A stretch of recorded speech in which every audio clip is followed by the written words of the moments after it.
नमस्कार मंडळी. स्टार प्रवाहावरील लग्नानंतर होईलच प्रेम या मालिकेच्या पुढील येणाऱ्या भागामध्ये आपण बघणार आहोत की जीवानी नंदिनीसाठी प्रेशर कुकरवर एक मॅसेज लिहिलेला असतो. ए चकाचक बाई, तू आणि मी म्हणजे प्रेशर कुकर. आणि त्याची सिट्टी ज्याप्रमाणे प्रेशर कुकरवर प्रेशर पडल्यानंतर सिट्टी ही उघडून त्यातलं प्रेशर कमी होतं, त्याचप्रमाणे मी देखील तुझ्यावरचा प्रेशर सिट्टीप्रमाणे दूर करेल. आता तू कपाट उघडून बघ. आणि नंदिनी देखील कपाट उघडून बघते, तर तिला मात्र खूप आनंद होतो. त्यानंतर आपण पाहतो काव्या ही आपल्या बोक्याशी बोलत असते आणि हे दृश्य पाहून वसुंधराला आणि रम्याला अतिशय राग येतो. आणि ती वसुंधरा म्हणते की या बोक्याचं आपल्याला काहीतरी करावंच लागेल रम्या.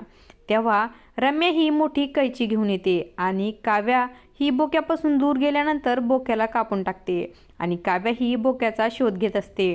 तेव्हा तिला बोक्या मिळत नाही आणि ती अतिशय दुःखी होते. त्यानंतर आपण पाहतो काव्या, मानिनी आणि पार तिघेही घरामध्ये बोक्याचा शोध घेत असतात. त्यावेळेस अचानक गच्चीवरून कापूस खाली पडू लागतो आणि मानिनी ही वर बघते. तर कापूस कुठून बघतोय, तर सर्वजण हे वरती बघू लागतात आणि त्या ठिकाणी रम्या आणि वसुंधरा असतात. आणि त्या दोघींनीही मिळून काव्याच्या बोक्याचा कापूस खाली टाकलेला असतो. आणि तेव्हा काव्याला अतिशय राग येतो आणि ती जोरात रम्या म्हणून ओरडते. आता तेव्हा रम्या देखील खूपच घाबरते. आता पुढे येणाऱ्या भागामध्ये काव्या ही कशा प्रकारे रम्याला धडा शिकवणार हे पाहणं अतिशय रंजक ठरणार आहे. अशाच मालिकांच्या नवनवीन अपडेट्स पाहण्यासाठी आपल्या चॅनलला सबस्क्राईब करा आणि व्हिडिओ आवडला असेल तर लाईक आणि शेअर करायला विसरू नका. धन्यवाद.